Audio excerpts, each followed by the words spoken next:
Hi guys, today we will talk about how to fix Snapchat video call problem on settings.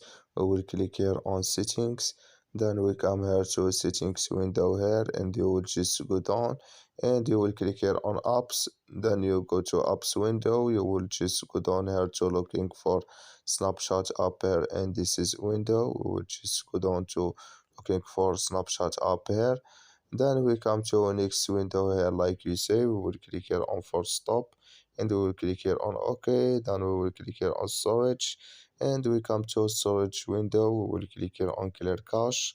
Then we will click here on clear data and you just on